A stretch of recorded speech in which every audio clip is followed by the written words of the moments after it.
Bueno, buenos días. Hablar un poco acerca de la importancia del IVA para las empresas en las transacciones cross-border. Es importante quizás recordar o delinear los principios sobre los cuales se ha venido conversando sobre el tema y particularmente revisar las guías sobre IVA que ha venido emitiendo la OCDE. Actualmente se está desarrollando un último draft de las guías sobre IVA, ¿no es cierto?, que debiera tener un output el año 2014. Lo primero, voy a conversar sobre la tributación internacional en el IVA, luego voy a revisar las guías del año 2006, que ya dejaban entrever un montón de temas, ¿no es cierto?, que debieran ser considerados y que debían ser profundizados en los próximos estudios sobre la materia, para finalmente pasar por las del 2013 y terminar con 4 casos como la OCDE dice que debiera evolucionar y en qué debiera evolucionar los impuestos al valor agregado.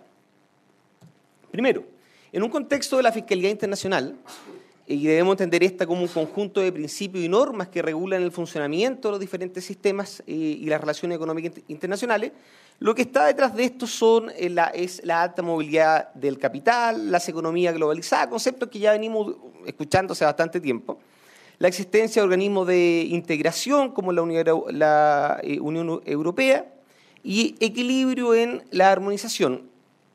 Estamos ya acostumbrados quizás a escuchar acerca de convenios para evitar la doble tributación, convenios sobre el intercambio de información, nuevas guías sobre precios de transferencia, últimamente una modificación en Chile alineándose aún más en esta reforma tributaria con la guía de precios de transferencia, pero también convenios para las herencias, ¿no es cierto?, a nivel internacional, principalmente en la Comunidad Europea, cosas que nosotros estamos quizás muy lejanas, pero también se avanza y países de la Comunidad Europea avanzan en la armonización de sus sistemas tributarios.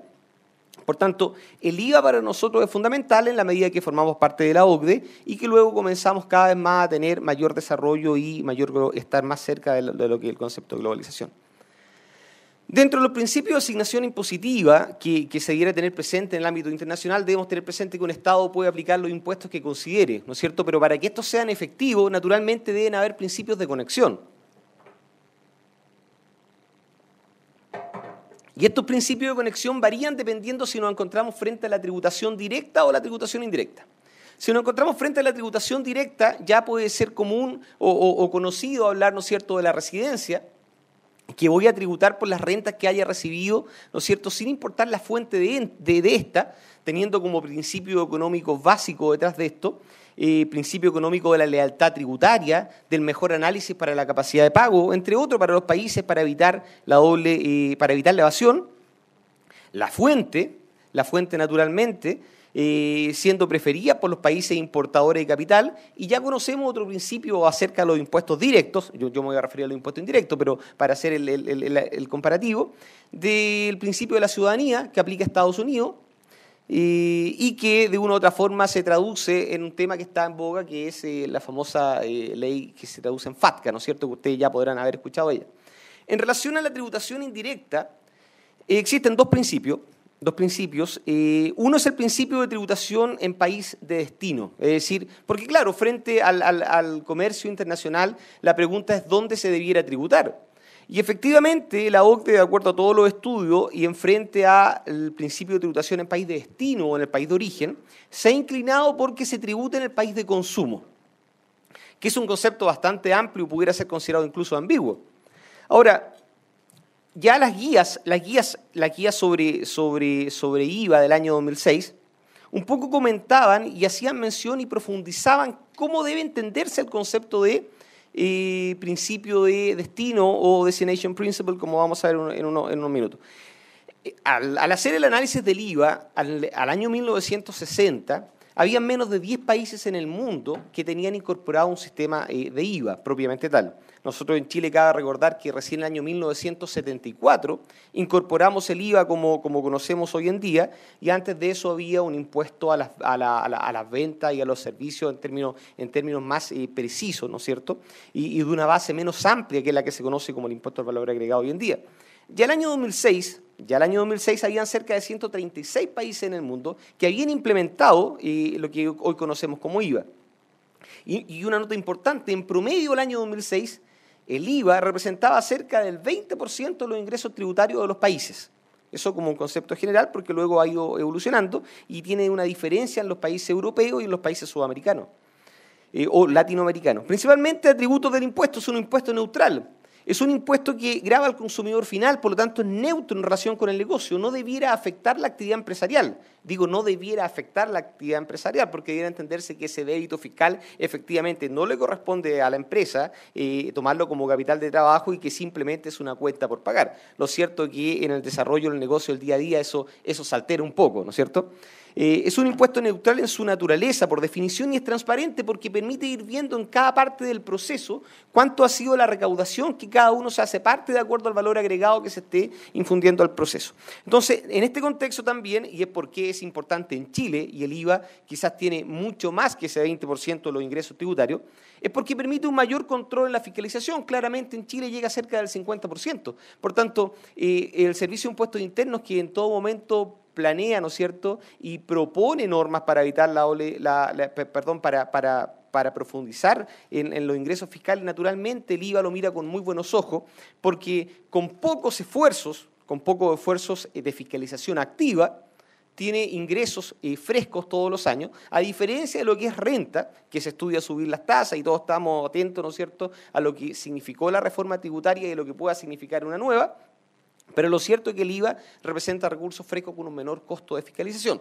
Y ahora pensándose en el proyecto sobre factura electrónica, ¿no es cierto?, que todos los contribuyentes estarían obligados, naturalmente que para el Servicio de Impuestos Internos de Chile representa una simplicidad total y por tanto quizás se profundice en esa línea.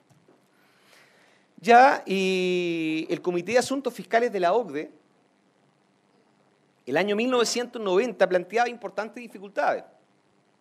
Pero dificultades no en relación con los bienes, porque el comercio internacional en cuanto a los bienes puede resultar relativamente simple, en base al principio de destinación, en base al principio de destino y de consumo, que donde sean consumidos pagarán. Por tanto, para las administraciones tributarias, ya sea que aduana o el Servicio de Impuestos Internos estén juntos o separados, resulta fácil poder cobrar los impuestos cuando se han importado mercadería, ya sea en Chile o en otros países. El problema se presenta con los servicios intangibles. Yo me ubico en Chile y quiero enfrentarme a un proceso de descargar algún software, ¿no es cierto?, del extranjero, o que me presten algún servicio del extranjero. ¿Cómo paga? ¿Quién lo paga? Y si este servicio fue prestado por Internet, ¿quién se hace cargo de este proceso?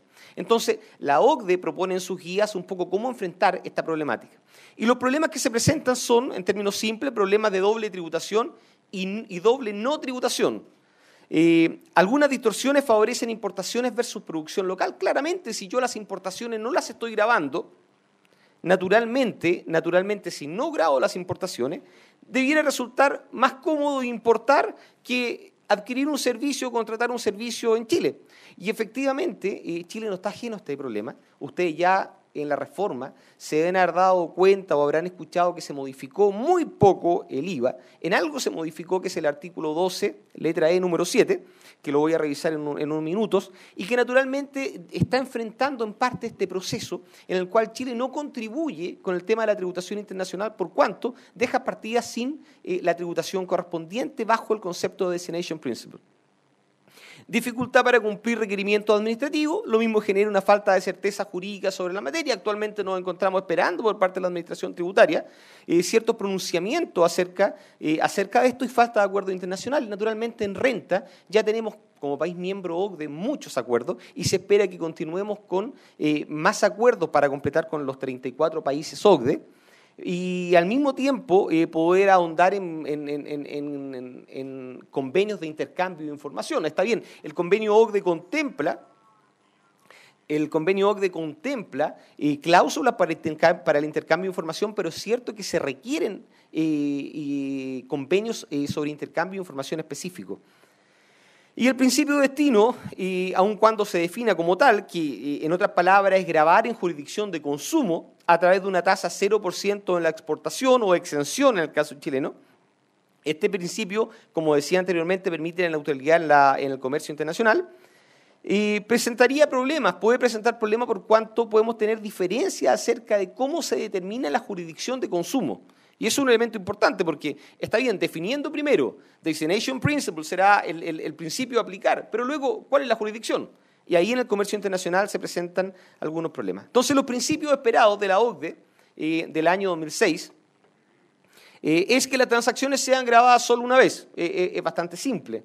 Definir claramente la jurisdicción y evitar la doble tributación o no tributación. Y para eso, en esta guía, se contempla un concepto, un análisis del comercio electrónico y cómo debiera ser grabado, y se define y se divide en business to business y business to consumer.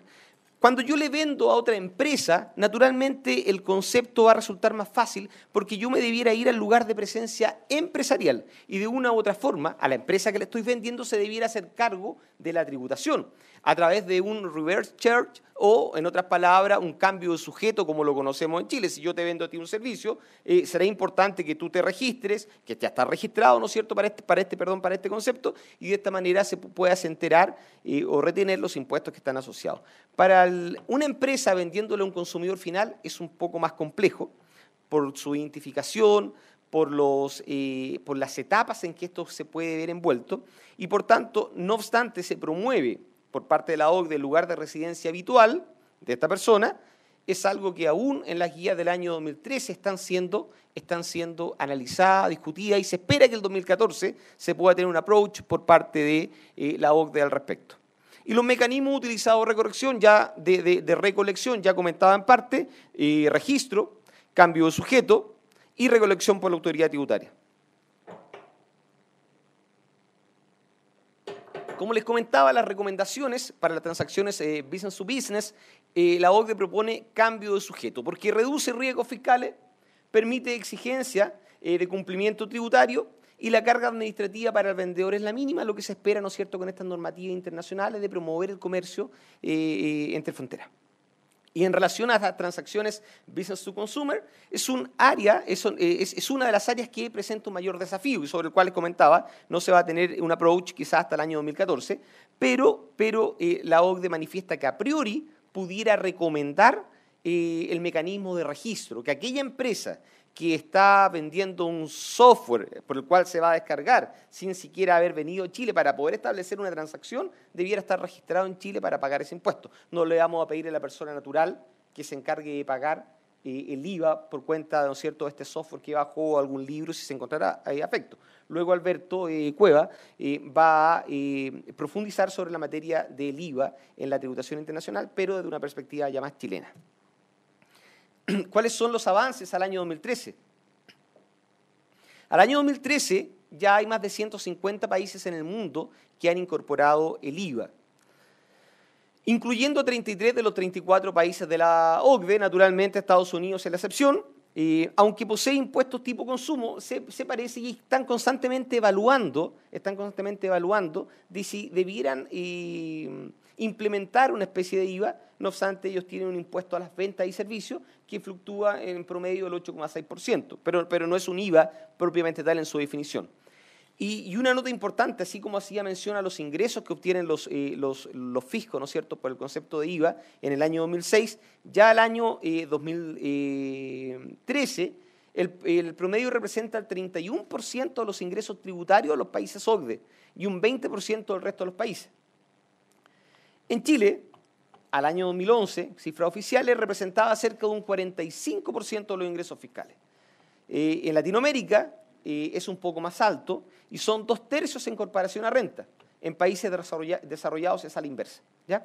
De acuerdo a la OCDE, el IVA es una de las más importantes fuentes de recursos para los estados y contribuye de mejor forma a la recaudación y efectivamente existe una ausencia de acuerdos internacionales. Pasando un poco al tema nacional, efectivamente entendemos desde una perspectiva económica que el IVA es regresivo en cuanto al consumo, es decir, mientras yo menos gano, más porcentaje de mi remuneración se ve encaminada, se ve enfocada a consumir bienes que están afectos a IVA. Es muy poco lo que efectivamente se gasta, quizás un arriendo, un dividendo de la persona menos favorecida en IVA. Por tanto, a simple vista, el primer discurso económico es que esto es regresivo. pero tiene una segunda derivada, y la derivada es que existe una redistribución de la riqueza.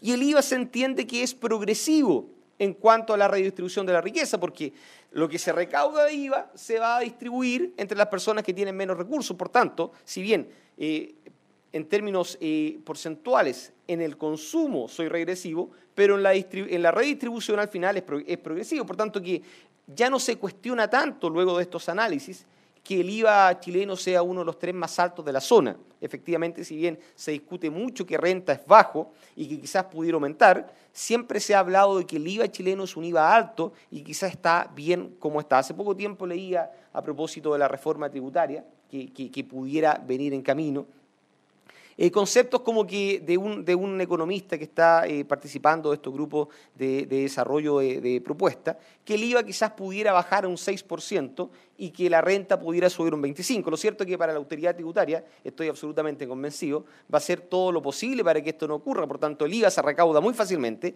y renta efectivamente hay que destinar demasiada fuerza fiscalizadora para poder acceder a él. Así que a las luces y en un contexto ya un poco más templado, el IVA no debiera variar en una próxima reforma. Al contrario, si es variar, quizás uno de los elementos que se analizaron es que en Chile los servicios afecto de IVA son los que están mencionados en el artículo 20, número 2 y número 3, quedándose algunos fuera. Lo que se pueda pensar incluso es ampliar aún más la base sobre la cual se aplica el IVA.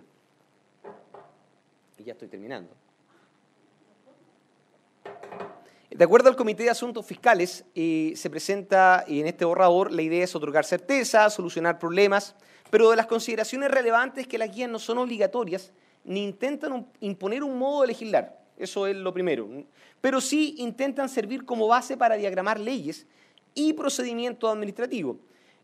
De acuerdo a lo anterior, no debiera ser extraño que la autoridad tributaria se basara, y yo creo que en términos bastante profundos debiera tener en consideración estas guías para próximas interpretaciones, ¿no es cierto?, a nivel administrativo, oficios, circulares, sobre las materias que le hemos estado conversando y que luego Alberto va a profundizar en cuanto a la tributación del IVA en Chile.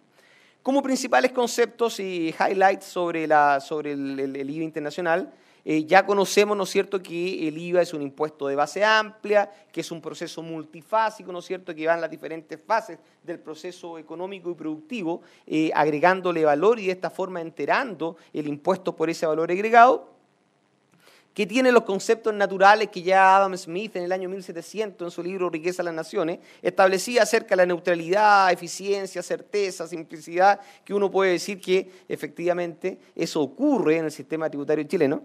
Uno quizás pudiera o quisiera pensarlo. Pero un segundo concepto que manifiesta la OCDE es que la neutralidad de los impuestos al valor agregado en el comercio internacional no debiera influir en las decisiones empresariales. Y ahí yo me quería detener un segundo para comentarles la situación que ocurre con Chile, que puede ser una oportunidad o un desafío para la administración tributaria, dependiendo de la perspectiva. La situación del artículo 12, letra E, número 7, que se vio reformada, dice que estarán exentos de este impuesto los ingresos afectos al impuesto adicional establecido en el artículo 59. Hasta ahí era antes. Si está exento lo que paga impuesto adicional por los servicios que me han prestado, significa que en el país de origen eso simplemente no pagó impuesto por ser considerado una especie de exportación. No pagó allá. Y como en Chile va a estar afecto a impuesto adicional, tampoco paga IVA en Chile. Por lo tanto, Chile en este caso contribuye con una doble no tributación, efectivamente. Se puede determinar que efectivamente aquí hay un impuesto adicional que pudiera suplir, ¿no es cierto?, esta tributación. No obstante, sabemos que el impuesto al patrimonio, el impuesto a la renta, va a ser acreditado en el país de origen de esa renta, por tanto, se va a terminar pagando renta solo una vez, en términos generales, en términos simples, e IVA no se habrá pagado. Y ahora lo que se incorpora a través de la reforma, es decir, lo que nos hace pensar de que el tema fue analizado, porque se modifica el artículo, es que salvo que respecto de estos últimos, se trate de servicios prestados en Chile y gocen de una exención de dicho impuesto por aplicación de las leyes o por convenio. Es decir, si el convenio, en términos simples, lo deja no afecto impuesto, lo deja exento, efectivamente ahora no ocurriría esta exención y por tanto habría que pagar impuesto adicional. perdón, habría que pagar impuesto al valor agregado, pero la partida que queda afecta a impuesto adicional y que ocurre lo primero, efectivamente no va a pagar. Entonces, requerimientos administrativos no debieran ser desproporcionados y ya lo último, en relación a dónde se determinará el lugar de tributación del suministro de servicios e intangibles. ¿Dónde está el lugar? Porque eso era la complicación, ¿no es cierto?, a lo que nos enfrentábamos. ¿Y qué es lo que dice la OCDE respecto a esto? Vamos a utilizar el Destination Principle, que es lo que hemos conversado hace un minuto, es el Customer Location, el lugar donde se consume. Entonces, para la definición de business to business, negocio a negocio, se va a determinar la jurisdicción donde el cliente esté localizado. Esa va a ser la regla principal, la main rule. Cada vez que nos enfrentemos a esto, vamos a aplicar donde el cliente esté localizado como presencia empresarial. Y para eso tendremos que identificar, acreditar, ¿no es cierto?, y dejar para los ojos de la administración tributaria del país que fuera, el acuerdo de negocio. El acuerdo de negocio debe estar muy bien respaldado para que se considere que el IVA le corresponde al estado donde el bien va a ser consumido. Ahora, eso sigue siendo simple, porque pudieran haber ciertas complejidades que dicen en relación con esto. Y una complejidad pudiera ser que cuando el cliente tiene diferentes establecimientos permanentes en más de una jurisdicción, el derecho a gravar, según la OCDE, se otorga al estado donde el EP que usa el servicio intangible está localizado, que es bastante razonable. Cuando los servicios son usados, que sería una segunda o una tercera derivada ya del tema, cuando los servicios son usados por uno o más EPs a una entidad, a EP distintos, a entidad que participó en el acuerdo de negocio, bueno, ahí tengo un problema. Entonces, lo primero que establece la OCDE es que esto se debiera definir en dos etapas. Primero, en el primer acuerdo de negocio formal, se va a aplicar la tributación con el IVA a ese estado. Y ese estado tendrá que soportar el IVA. No obstante, si efectivamente está siendo utilizado por diferentes EPs a lo largo del mundo, los derechos son asignados al o los estados donde el EP o los EPs han usado los servicios. Es decir, yo debiera a mis establecimientos permanentes, a través de un acuerdo de recargo, establece la OCDE, facturar las partidas que fueron sujetas a este impuesto al valor agregado para que esos estados tengan la potestad de aplicar y de recolectar los impuestos que así correspondieran. Ahora ahí tenemos otro problema, porque en Chile nuestra legislación, a diferencia de en renta, no nos permite hacer la división entre establecimientos permanentes, es decir, cómo yo pudiera facturarle a un EP de mi empresa si yo soy una sola persona jurídica. Es decir, en cuanto al IVA tenemos un problema, entiendo que en algunos otros países también habría este problema, por tanto, de prosperar estas guías que están saliendo el año 2014, muchos países quizás debieran enfrentarse a un problema de este tipo. Y para terminar, los casos que le quería comentar, a la luz de lo que hemos conversado, efectivamente, si una empresa de retail ubicada en el estado B viese la posibilidad de desarrollar su negocio en el estado A, contrataría a una empresa de consultoría en el estado A. No nos olvidemos que en otros países del mundo estas actividades se encuentran afectas, por tanto, efectivamente un ejemplo válido para la OCDE, en Chile efectivamente no estaría afecto.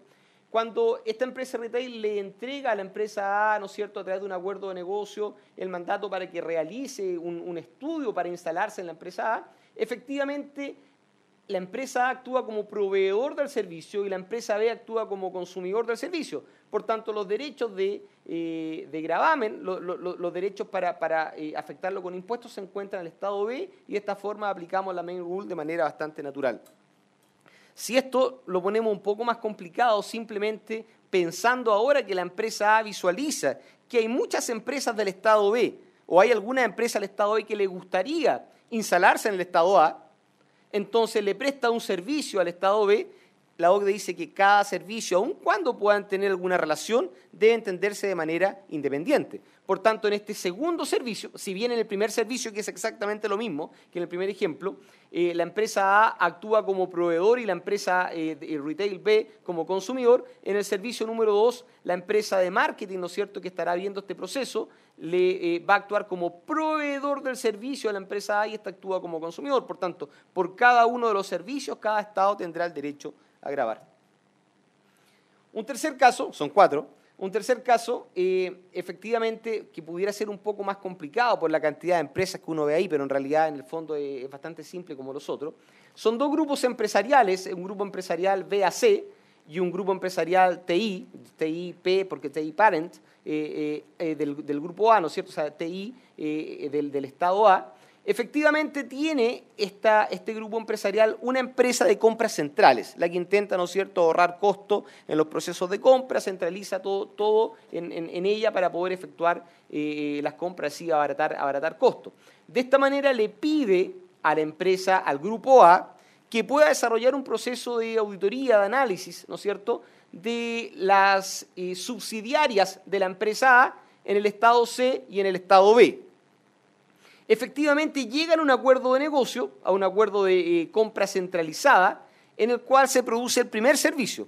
Y ese primer servicio, como el que está pagando es TIA, como compras centrales, tiene que ser facturado en su totalidad a TIA, para que luego ésta vaya a refacturar a las subsidiarias en las que se encuentra, con la que tiene relación. No obstante, en el camino, BAC se da cuenta que por sí sola no puede desarrollar el servicio de consultoría, lo que le pasaría quizá a cualquier empresa de consultoría, y le pide a sus subsidiarias que desarrollen la actividad en los países, en los estados B y en los estados C. Por tanto, B termina prestándole un servicio 2 y BAC termina prestándole un servicio 3 a esta empresa para que pueda dar curso al acuerdo de negocio.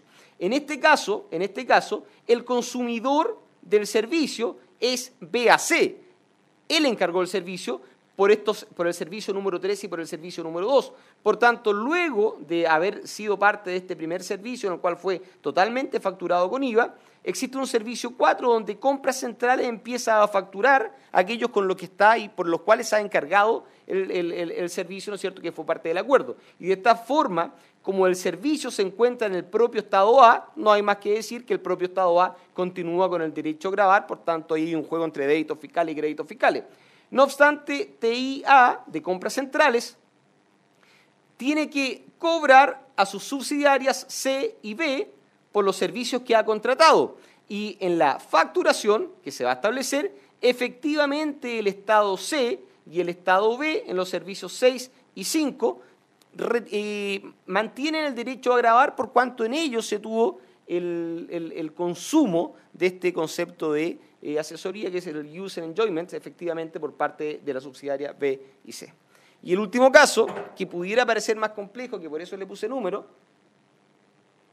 efectivamente acá hay 4 estados, estado A, estado B, estado C, estado D.